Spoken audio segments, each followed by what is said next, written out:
Everyone, तुम्हाला माहिती आहे का की इंडियामध्ये जज कसं बनलं जातं? चला आपण बघू इंडियामध्ये जज बनणं कसं शक्य आहे आणि काय काय जे आहे क्वालिफिकेशन्स आहेत ते तुम्हाला लागतात जज बनण्यासाठी आणि प्लस जे आहे जज बनायला कोणती एक्झाम द्यावी लागते, ठीक आहे, आणि एक्झामचे रिक्वायरमेंट काय आहे. Hello everyone, this is advocate Isha Gaikwad आणि आज आपण जाणून घेऊ की इंडियामध्ये जज कसं बनलं जातं.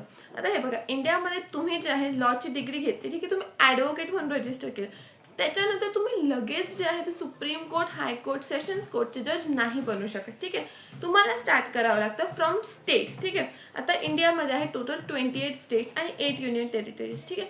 प्रत्येक स्टेट जी आहे ती आपल्या एक्झाम जी आहे ती कंडक्ट करते. जसं फॉर एक्झाम्पल महाराष्ट्र गव्हर्नमेंट जे आहे ती Maharashtra public service commission, okay, ती JMFCची एक्झाम कंडक्ट करते. स्टार्टिंग फेज आहे, ठीक आहे. That is judicial magistrate first class आणि CJJD म्हणजे सिव्हिल जज ज्युनियर डिव्हिजन, ओके. हे दोघं पण एकच एक्झाम आहे, ठीक आहे.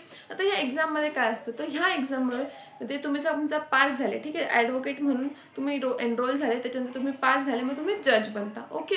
आता याच्यासाठी क्रायटेरिया काय, एक्झाम जी आहे ती 3 फेजेसमध्ये कंडक्ट केली जाते: प्रिलिम्स, मेन्स आणि इंटरव्ह्यू.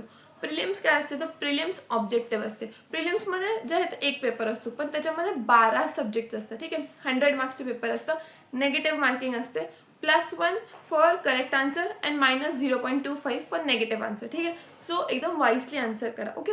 आता सब्जेक्ट्स कोणते असतात प्रिलिम्समध्ये, तर क्रिमिनल प्रोसिजर कोड, आताचा भारतीय Nagarik Suraksha Sanhita, evidence act, CRPC, constitution, IPC, BNS, TPA that is transfer of property act, Maharashtra rent control act, limitation act, contract act, sales of good acts आणि partnership act. हा आहे प्रिलिम्सचा syllabus, okay. आता मेन्समध्ये 2 paper असतात, paper 1 आणि paper 2. Paper 1 आणि paper 2 दोघं पण descriptive असतं, म्हणजेच तुम्हाला लिहावं लागतं.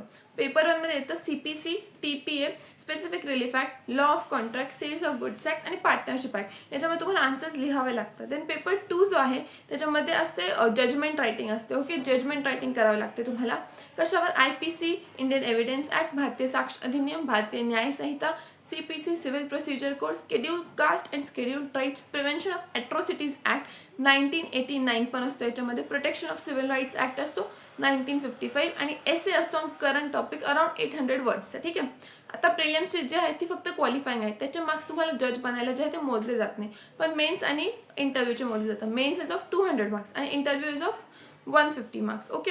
आता पेपर 1 जे आहे मेन्सचा त्याला 1 तास दिला जातो, 3 तास दिले जातात पेपर 1ला आणि पेपर 2ला पण जे आहे ते 3 तास दिले जातात, ओके. आता लेट्स सी इंटरव्ह्यू जी आहे ती असते 50 मार्क्सची असते, ठीक आहे. ती बेसिकली एक तुमच्या पर्सनॅलिटीची टेस्ट असते. जेव्हा तुम्ही मेन्स क्वालिफाय करता तेव्हा तुम्ही एलिजिबल होता इंटरव्ह्यूसाठी. असेच नवीन व्हिडिओ जाणून घेण्यासाठी मला लाईक, शेअर, फॉलो, सबस्क्राईब नक्की करा. Thank you so much.